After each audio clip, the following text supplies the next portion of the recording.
আসসালামু আলাইকুম, আমি নুরনবী ফরদেশি আরও কৃতিত্ব থেকে আরও একটি ভিডিও নিয়ে আসলাম। এগুলি বেগুনের চারা, কালো বেগুন।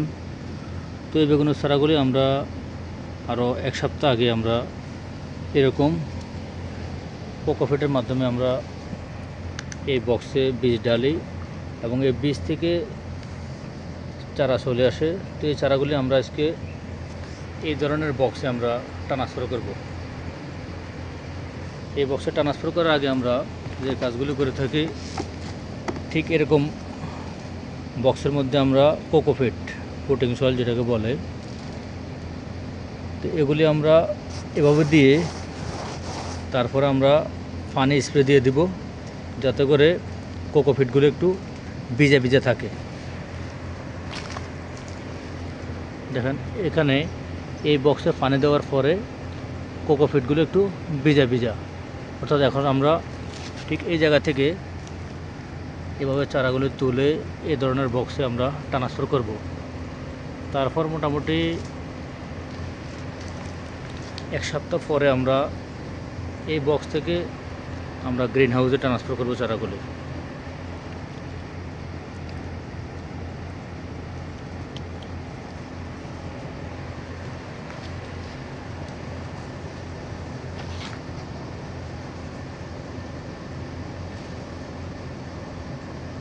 প্রত্যেকটা ঘরে একটা একটা করে চারা দিব।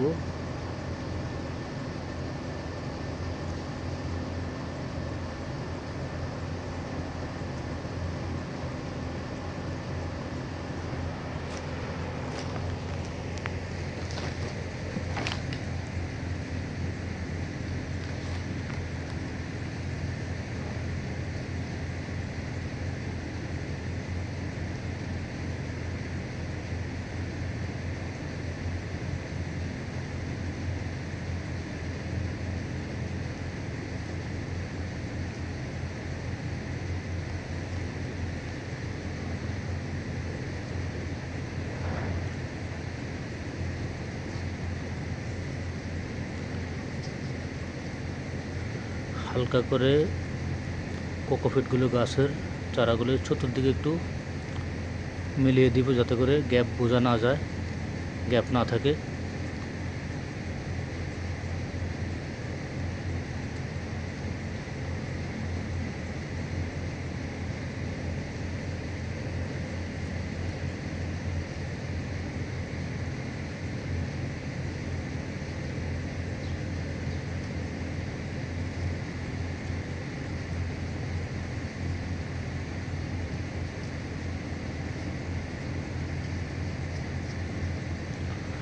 এভাবে মোটামুটি আমরা চারাগুলি এক সপ্তাহ এই ধরনের বক্সে আমরা রাখবো।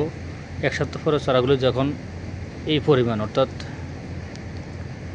3 থেকে 4 ইঞ্চি পরিমাণ লম্বা হবে আর একটু, তারপর আমরা গ্রিন হাউসে চারাগুলি ট্রান্সফার করব। ঠিক এই পদ্ধতিতে আমরা বেগুনের চারা, টমেটোর চারা, শসা, সব ধরনের চারা আমরা এভাবে বক্সে তৈরি করে বীজ থেকে তারপর আমরা এই ধরনের বক্সে ট্রান্সফার করে তারপর আমরা গ্রিন হাউসে নিয়ে যাই রোপণ করার জন্য। তো বন্ধুরা, ভিডিওটা এ পর্যন্ত। আসসালামু আলাইকুম।